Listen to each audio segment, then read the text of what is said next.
আসসালামু আলাইকুম প্রিয় দর্শক, অন্য মঞ্চের আলাপচারিতায় আপনাদের সকলকে আমন্ত্রণ জানাচ্ছি। আসসালামু আলাইকুম রহমতুল্লাহি ওয়াবারাকাতুহু। সম্মানিত দর্শক, অন্তর্বর্তীকালীন সরকারের প্রধান উপদেষ্টা ডক্টর মোহাম্মদ ইউনূস জাতিসংঘের সাধারণ পরিষদের যে অধিবেশন সেখানে ভাষণ দিতে যাবেন। তিনি গত বছরে গিয়েছিলেন ভাষণ দেওয়ার জন্য, আর এই বছর তার যে লটবহর সেই লটবহরে যুক্ত হয়েছে 4 জন রাজনৈতিক নেতা। 3টি দলের 4 জন রাজনৈতিক নেতা এখানে যাচ্ছেন। এটা ব্যতিক্রম ধর্মী একটি ঘটনা এবং অপ্রয়োজনীয়, এবং এর সঙ্গে যে কূটকৌশল রয়েছে এই কূটকৌশলে আগামীতে সবাই ফাঁসবেন। এই বিষয়গুলো নিয়ে আলোচনা করব। তার আগে আমি যেটা ব্যক্তিগতভাবে বলে নিই, জাতিসংঘের যে গুরুত্ব এই মুহূর্তে, এটা মনে হচ্ছে যে ইউরোপ এবং আমেরিকার যে এজেন্ডা গরিব দেশগুলোর উপর প্রতিষ্ঠা করার জন্য যে একটা কূটচাল, এই কূটচাল প্রতিষ্ঠা করার একটা হাতিয়ার। এবং জাতিসংঘকে বলা হচ্ছে এই মুহূর্তে একটা শ্বেতহস্তি, এটার কোনো দরকার নেই। এটি শুধুমাত্র ধনীদেরকে আরও ধনী বানানো, প্রভাবশালী রাষ্ট্রকে দরিদ্র রাষ্ট্রগুলোকে দুমড়ে মুচড়ে শেষ করে দেওয়ার একটা হাতিয়ার ছাড়া আর কিছু নয়। এজন্য একটা সময় এই জাতিসংঘকে চ্যালেঞ্জ জানিয়ে কাউন্টার একটা অর্গানাইজেশন হয়েছিল, জোট নিরপেক্ষ আন্দোলন। মানে সারা দুনিয়াতে এটা যাকে বলে একটা বিরাট যাকে বলে আলোড়ন তৈরি করে ফেলেছিল, এবং এটা জাতিসংঘের চেয়ে এটা গুরুত্বপূর্ণ হয়ে পড়েছিল। পরবর্তীতে মার্কিন সাম্রাজ্যবাদের চাপে এই জোট নিরপেক্ষ আন্দোলনটি আর টিকতে পারেনি। তো যা হোক, এখন এই জাতিসংঘর বিভিন্ন প্রতিষ্ঠান, তাদের যে মানবাধিকার সংগঠন, তাদের ওয়ার্ল্ড হেলথ অর্গানাইজেশন, এরপর তাদের ইন্টারন্যাশনাল কোর্ট অফ জাস্টিস, নানা প্রতিষ্ঠান, হাজার হাজার অভিযোগ। তাদের ইন্টারন্যাশনাল কোর্ট অফ জাস্টিস ইসরায়েলের যে প্রধানমন্ত্রী নেতানিয়াহু, তার একটা পশম টাচ করতে পারছে না। ডোনাল্ড ট্রাম্পের একটা পশম টাচ করতে পারছে না। অথচ তারা যদি চায় এখন ডক্টর মোহাম্মদ ইউনূসকে, শেখ হাসিনাকে উইদিন 1 ঘন্টার মধ্যে বাংলাদেশ থেকে ধরে নিতে পারে। তো এরকম তারা ব্রিটিশ প্রধানমন্ত্রীকে কিছুই করতে পারবে না, কিন্তু তারা যদি ভানুয়াতুর প্রধানমন্ত্রীকে গ্রেপ্তার করতে চায়, ইন্টারন্যাশনাল কোর্ট অফ জাস্টিস দিয়ে তারা অনেক কিছু করতে পারে। তাদের একটা সেই আন্তর্জাতিক পরমাণু কমিশন রয়েছে, এটা দিয়ে তারা ইরানের সর্বনাশ ঘটাতে পারে, ইরাকে যুদ্ধ চালাতে পারে। কিন্তু এটা দিয়ে তারা ইসরায়েলের ভিতরে প্রবেশ করে তাদের একটা স্থাপনা দেখবে, এই ক্ষমতা জাতিসংঘের নেই। তাদের ইউনিসেফ আছে, ওয়ার্ল্ড হেলথ অর্গানাইজেশন আছে, এটা দিয়ে তারা বাংলাদেশ, পাকিস্তান, আফগানিস্তান এই সকল দেশের সর্বনাশ ঘটায় দিতে পারে। কিন্তু তারা ইসরায়েলের বিপক্ষে একটা টু শব্দ উচ্চারণ করে তাদের ইউনিসেফের একটা ক্ষুদ্র ওষুধের চালান মিশর দিয়ে অথবা জর্ডান দিয়ে তারা ফিলিস্তিনের মধ্যে ঢুকাবে, এই মুরদ জাতিসংঘের মহাসচিবের নেই। তাদের একটা সিকিউরিটি কাউন্সিল রয়েছে, এই সিকিউরিটি কাউন্সিল দিয়ে তারা আফগানিস্তানে যুদ্ধ চালাতে পারে, তারা সিরিয়াতে যুদ্ধ চালাতে পারে। কিন্তু এই সিকিউরিটি কাউন্সিল দিয়ে তারা ইউক্রেন এবং রাশিয়ার যুদ্ধ বন্ধ করাতে দূরের কথা, এখানে মধ্যস্থতা করার মতো একটা সাধারণ রেজুলিউশন তারা নিতে পারে না এই জাতিসংঘ। তো এই জাতিসংঘের বিভিন্ন প্রতিষ্ঠানের বিভিন্ন রকম কর্মকাণ্ড রয়েছে, আর সেই কর্মকাণ্ডের মধ্যে সবচেয়ে অথর্ব যে প্রতিষ্ঠানটি সেটা হলো এই সাধারণ পরিষদ। মানে সাধারণ পরিষদ হলো জেনারেল অ্যাসেম্বলি, এখানে সব কিছু আলোচনা হয়, একটা ওপেন অ্যাসেম্বলি, আপনাকে একটা মাইক দেওয়া হয়। তো কখনো কখনো ধরুন বিশ্বের কোনো নাম করা লোক গেলে তার বক্তব্য শোনার জন্য কেউ উপস্থিত থাকে। কিন্তু এমনও অবস্থা রয়ে গেছে যে অগুরুত্বপূর্ণ কোনো ব্যক্তি যদি বক্তব্য দিতে যান, তো এই পুরো অ্যাসেম্বলি হলে সেই দেশের কিছু টাউট বাটপার, সেই দেশে কিছু লোকজন, সেই দেশে কিছু ভাড়া করা দর্শক ছাড়া ওখানে কেউ থাকেন না, এবং কেউ এই বক্তব্য শুনেন। এবং এই বক্তব্যের ফলে জাতিসংঘের সাধারণ অধিবেশনের কোনো ভাষণের ফলে বা কোনো সেই জেনারেল অ্যাসেম্বলির কোনো সুপারিশমালা তৈরি হয়েছে, এবং সেটা বিশ্বের কোনো দেশে বা বিশ্ব রাজনীতিতে সেটা 2 পয়সার গুরুত্ব রেখেছে, এরকম নজির আমি আমার রাজনৈতিক জীবনে কখনো দেখিনি।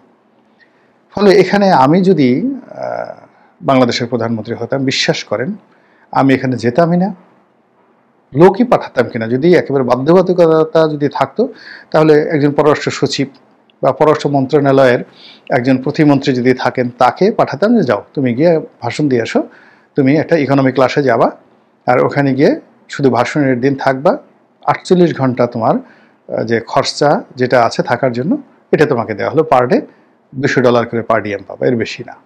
এভাবে আমি তাকে পাঠাতাম।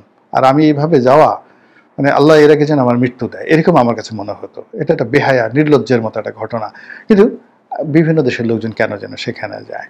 তারপরে আমি দেখলাম যে এখানে আমাদের দেশের যেভাবে লটবহর যায় তার সঙ্গে পাল্লা দিয়ে যদি আপনি ইউরোপের কথা চিন্তা করেন, আমি দেখলাম যে জার্মানির অ্যাঞ্জেলা মার্কেল তিনি একটা ছোট ব্রিফকেস নিয়ে একা একা তিনি সেখানে গেলেন এবং ভাষণটা দিয়ে আবার ফিরতি ফ্লাইটে তিনি সেখান থেকে ফেরত চলে এলেন। তার তো সম্মান কমেনি। তো সেখানে আমাদের মন্ত্রী, সচিব, ব্যবসায়ী, আমলা কামলা এদেরকে নিয়ে এই বিরাট একটা বহর নিয়ে এই যে আমেরিকার যে যাত্রা, বিশ্বাস করেন বারবার শুধু আমাদের দেশে গরিব মানুষ যারা বিড়ি খায়, যারা রিক্সা চালায়, যারা ফুটপাতে বসে খেলনা বিক্রি করে, তাদের অর্থ ব্যয় করে আমেরিকার সবচেয়ে বিলাসবহুল 5 স্টার 7 স্টার হোটেলে আমাদের মন্ত্রী এমপিরা এই গরিব মানুষের টাকা দেয় সেখানে থাকেন। বাংলাদেশের চার্টার প্লেনগুলো মানে পুরো একটা বিমানকে ভাড়া করে নিয়ে বিমান বাংলাদেশ এয়ারলাইন্সে সেখানে গিয়ে বসিয়ে রাখা, তারপরে শেষে আবার সেখান থেকে এসে বাংলাদেশে একটা বিরাট বিজয় উৎসব করা, যে এই আমেরিকাতে ভাষণ দিয়ে এসেছি না জানি কী করি, এসছে আসলে বালখিল্য আমার কাছে মনে হয় না। এবং সেই বালখিল্য রাজনৈতিক নেতারা রাজনৈতিক কারণে অতীতে করেছেন। কিন্তু আশ্চর্যের ব্যাপার হলো যে আমি দেখলাম যে বঙ্গবন্ধুর জামানাতে একবার তিনি যাননি, তিনি একবারই শুধু গিয়েছিলেন, একবার দেখলাম যে ডক্টর কামাল হোসেন ভাষণ দিয়েছেন। তারপরে এরশাদ জামানাতে মিজানুর রহমান চৌধুরী প্রধানমন্ত্রী ছিলেন, তিনি তার পক্ষে সেখানে ভাষণ দিয়েছেন। একবার বোধহয় পররাষ্ট্রমন্ত্রীও কোনো একজন পররাষ্ট্রমন্ত্রী সেখানে ভাষণ দিয়েছিলেন, এরশাদ সাহেবও সেখানে যাননি। তো এরকম ঘটনা যে এখানে কেন যেতে হবে, তো এর প্রেক্ষাপটে এখন ডক্টর মোহাম্মদ ইউনূস যাচ্ছেন। এমনি তিনি একজন অন্তর্বর্তীকালীন সরকারের প্রধান, তার নুন আনতে পান্তা ফিরোয়, বাংলাদেশে এসে কিছুই করতে পারছেন না, এখানে হতাশা, চারিদিকে হতাশা। তো এই সময়টাতে তিনি এত ঘন ঘন যে 1 বছরের মধ্যে 13 বার তিনি বিদেশে গেছেন, এইবার দিয়ে তার 14 বার যাওয়া, এই টাকাগুলো মানে তিনি কোথায় পাচ্ছেন, কেন যাচ্ছেন, কি করছেন, তার লাভ কি? বিভিন্ন লোকজন তিনি ভাড়া করে এনেছেন, এই যে এক একটাকে দেখলে মেজাজ গরম হয়ে যায়, মানে যাদের ফুটফাট করে ইংরেজি বলে। তারপরে যখন ছবি তোলার দরকার হয়, আপনি ওই যে সিনেমার যে অনন্ত জলিল যেভাবে ছবি তুলে বুকটা ফুলিয়ে পেটটা ভিতরে নিয়ে মানে যাকে বলে শরীর চেপে দেখবেন যে একজন মানুষ অনন্ত জলিলের ছবির কথা চিন্তা করেন, অর্থাৎ অনন্ত জলিল যখন ছবি তুলে সে তখন করে কি তার যে পেটটা ভিতরে নিয়ে তারপরে শেষে সিনাটা ফুলিয়ে তারপরে গাল গম্ভীর করে সে ছবি তোলার চেষ্টা করে। ঠিক এখন ডক্টর মোহাম্মদ ইউনূসের কয়েকজন উপদেষ্টা এই ছবি তুলতে গিয়ে তাদের যে ভুঁড়ি পেটের মধ্যে ঢুকানোর চেষ্টা করে, সিনাটা ফুলিয়ে দেয় আর গালটা ভারী করে একটু অ্যাঙ্গেল করে মানে ডান দিকে বাঁকা হয়ে বাম দিকে বাঁকা হয়ে ছবি তুলে বোঝানোর চেষ্টা করেন যে তিনি অনেক স্মার্ট একজন ব্যক্তি। আর ইংরেজি যখন তারা বলার চেষ্টা করেন এমনভাবে ইংরেজি বলেন যে মনে হয় সে ইংরেজি বোঝা আপনার জন্য খুব কঠিন একটা বিষয়, আপনি যদি বুঝতেই পারেন তাহলে তার ইংরেজি হলো না। তো তাদের যে ইংরেজি, সেই ইংরেজি সহজ সরল ইংরেজি নয়, খুব কঠিন ইংরেজি, যেন তারা যে বিদেশে ছিলেন, ভালো ইংরেজি জানেন, কঠিন কঠিন শব্দ দিয়ে প্রচার করেন। তো এরকম কতগুলো যাকে বলা হয় মানে আমাদের এই সমাজে সাধারণভাবে চলাচল করেন না, এরকম কতগুলো মানুষকে নিয়ে তিনি ঘোরাফেরা করেন এবং এদেরকে নিয়ে আবার তিনি আমেরিকাতে যাচ্ছেন সেই ব্যবসা বাণিজ্য কী করবেন না করবেন, কি ভাষণ দেবেন না দিবেন এজন্য। আর তার এই যে এই যাওয়ার সময়টাতে তিনি আবার করেছেন কি, এই নজিরবিহীনভাবে রাজনৈতিক দল থেকে 4 জন লোক নিলেন। এখন তিনি 70টি রাজনৈতিক দল বা 75টি রাজনৈতিক দলের সাথে বৈঠক করছেন। তো তার যদি নেওয়ার ইচ্ছা থাকতো সব দল থেকে তিনি একজন করে নিয়ে যেতেন। টাকা সরকারি টাকা দরিয়ায় ঢালো, অসুবিধা তো নেই, আল্লাহর মাল দরিয়ায় ঢালো, অসুবিধা নেই। তো তিনি তা না করে 3টি দল থেকে নিয়ে গেলেন কেন? এটা একটা কেওয়ার সৃষ্টি করলো। দ্বিতীয়ত হলো যে ওখানে আওয়ামী লীগ সিন ক্রিয়েট করবে, এতে কোনো সন্দেহ নাই, গত বছর করেছিল এবং এবছর যেহেতু তারা পাত্তা পেয়ে গেছে, গত বছর তাদের যে সিন ক্রিয়েট করার ক্ষমতা তার চেয়ে এখন এবার 1000 গুণ বৃদ্ধি পেয়েছে।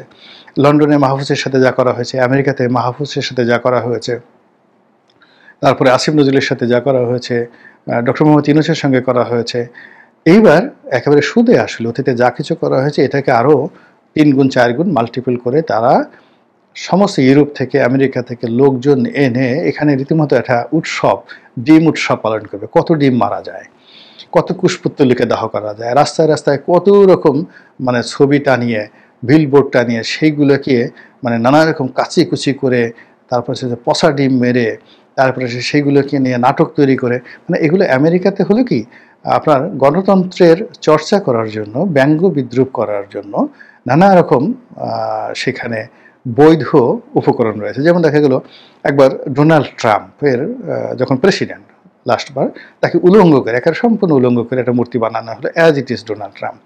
আর পেছন দিক থেকে সেটা যখন যাচ্ছিল, একেবারে তিনি আমাদের গ্রামে যেমন রাস্তার পাশে দাঁড়িয়ে যেভাবে মানুষের মলমূত্র ত্যাগ করে, তো ওইভাবে ডোনাল্ড ট্রাম্প বসে আছেন, একটা ছবি মানে একটা মূর্তি তৈরি করা হয়েছে ফোমের, আর মানুষজন তার পশ্চাৎ দেশে শুধু লাথি মেরে যাচ্ছে, এবং এটা আমেরিকার সমাজে বৈধ।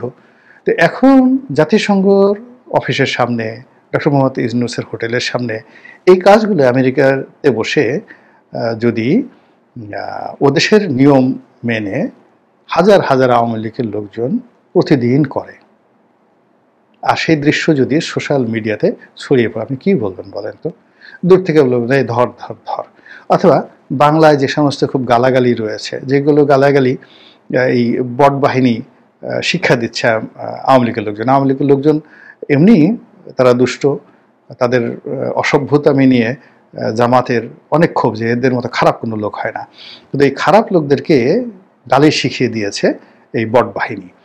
তো এই বট বাহিনীর গালি, পিনাকির গালি, সেফায়েতুল্লাহর যে গালিগুলো আছে, সেই গালিগুলো বাংলায় দাঁড়িয়ে দাঁড়িয়ে যদি সেই আওয়ামী লীগের লোকজন দিতে থাকে, তো আমেরিকার লোকজন তো, পুলিশ তো এই গালিগুলো বুঝতে পারবে না, তারা হাসবে, এই জিনিসগুলো হাসবে যে ও মাই গড কি গালি দিচ্ছে, কত সুন্দর, সো নাইস।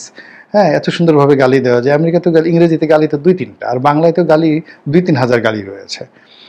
এই 2-3 জায়গায় যে কাউরে যদি বলে এই তেলাফোকার বাচ্চা তেলাফোকা, এই মানে ইঁদুরের বাচ্চা ইঁদুর, এই বান্দরের বাচ্চা বান্দর, তো এই ধরনের কথাবার্তা আমাদের বাংলাদেশে হয়, কিন্তু ইংল্যান্ডে কিন্তু এই ধরনের কথাবার্তা হয় না, বা আমেরিকাতে এই ধরনের গালি হয় না। বা অশ্লীল, অমুকের পুত্র অমুক, অমুকের ছেলে অমুক, অমুক অমুক, একজনের নাম দিয়ে দিল অমুক অমুক, বাজে যত রকম বাজে জিনিস আছে, সেই বাজে জিনিসগুলো এখন যেহেতু এই সামাজিক মাধ্যমের কল্যাণে আওয়ামী লীগের লোকজন তারা শিখে গেছে এই গালিগুলো। তারপর গালিগুলোর সাথে সাথে আবার অঙ্গভঙ্গি, দূর থেকে যদি অঙ্গভঙ্গি করা হয়, যেটা আমেরিকান পুলিশ বুঝবে না, আমেরিকার আইনেও এটা ধরতে পারবে না, কিন্তু বাংলাদেশের লোকজন বুঝবে যে কি করা যায়। হাতের এক হাতের 2-3টা আঙ্গুল ঠিক করে সেটাকে যদি আপনি পশ্চাৎ দেশ বানান, কারো 2টা আঙ্গুল ঠিক করে পশ্চাৎ দেশ বানান, আর একটা আঙ্গুল আপনি যদি আবার সেই পশ্চাৎ দেশের মধ্যে ঢুকিয়ে দেন, যেটা পিনাকি অহরহ করে। তো এরকম জিনিসগুলো যদি সেই মানে এয়ারপোর্টে করা হয়, এইসব জিনিসগুলো যদি হোটেলের সামনে করা হয়, যে কদিন অধিবেশন চলবে সেই সময়টাতে করা হয়, তাহলে বোঝার চেষ্টা করুন যে পরিস্থিতি কেমন হবে। আর এই ঘটনার সাথে জামাতের লোক যখন থাকবে, বিএনপির লোকজন থাকবে, তারাও তো এই অপমানগুলো তাদেরকে ভাগ করে নিতে হবে, কারণ তারাও তো সফর সঙ্গী। এবং এখানে যারা যাবে তাদেরকে উদ্দেশ্য করে যদি এখন ইতিমধ্যে বলা হচ্ছে এরা সবাই ডক্টর মোহাম্মদ ইউনূসের বডিগার্ড হিসেবে যাচ্ছে, কেউ তাবেদার হিসেবে যাচ্ছে, কেউ দালাল হিসেবে যাচ্ছে, দলের মধ্যেও নানা রকম যে ওনাকে নেওয়া হলো কেন, আমি কি তার চেয়ে কম গুরুত্বপূর্ণ, আমাকে কেন নেওয়া হচ্ছে না। তো এই পুরো বিষয়টা আমার কাছে মনে হচ্ছে এই সময়টাতে দরকার ছিল না, এই সময়টাতে ওনার বিদেশে যাওয়াই দরকার ছিল না। বাংলাদেশে থেকে নির্বাচনটা যত সুন্দর করা যায়, সুষ্ঠু করা যায়, সরকারের কাজে গতি আনা যায়, বাংলাদেশে 2টো পয়সা বাঁচানো যায়, যতটা সম্ভব জনগণের সাথে সম্পৃক্ত থাকা যায়, এগুলো না করে এইরকম ঝামেলা বাঁধাতে তিনি কেন যাচ্ছেন, এটা আমার বোধগম্য হচ্ছে না। অথবা এই সময়টিতে কেন আওয়ামী লীগকে একটা সুযোগ করে দেওয়া হচ্ছে যে আসো আসো আসো আমাদেরকে গালি দাও, আসো আসো আসো আমাদেরকে লক্ষ্য করে অশ্লীল নৃত্য করো, আসো আসো আসো আমরা আসছি, আমাদেরকে দেখতে আসো, আমাদেরকে বরণ করে নাও, তোমাদের যেভাবে ইচ্ছা সেভাবে বরণ করে নাও, আসো আসো আসো, আমরা অনেকদিন যাবো ডিম খাই না, আমাদেরকে ডিম খাওয়াও, এরকম করো, আমরা তো তোমাদের এই ডিম খাওয়ার জন্য বসে আছি। ইসে প্রভোগ, এই জিনিসগুলো কী দরকার ছিল?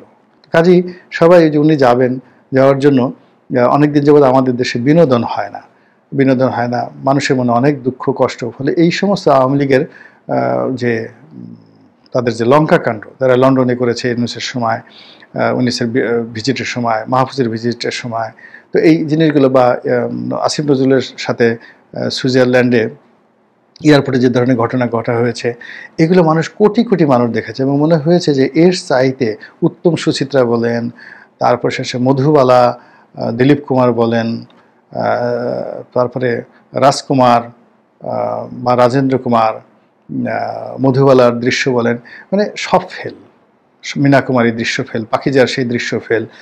এমন হয় যে এই যে তারা যে অপদস্থ হচ্ছে, এগুলো মানুষ খুব পছন্দ করছে এবং এগুলো মানুষের মনের মধ্যে যে নেতিবাচক ক্রিয়া প্রতিক্রিয়া তৈরি হচ্ছে, ওই দৃশ্য নিয়ে তারা আবার বাংলাদেশে কোন মুখে আসবেন, এসে আবার কোন মুখে বড় কথা বলবেন, এটা আমি বুঝতে পারি না।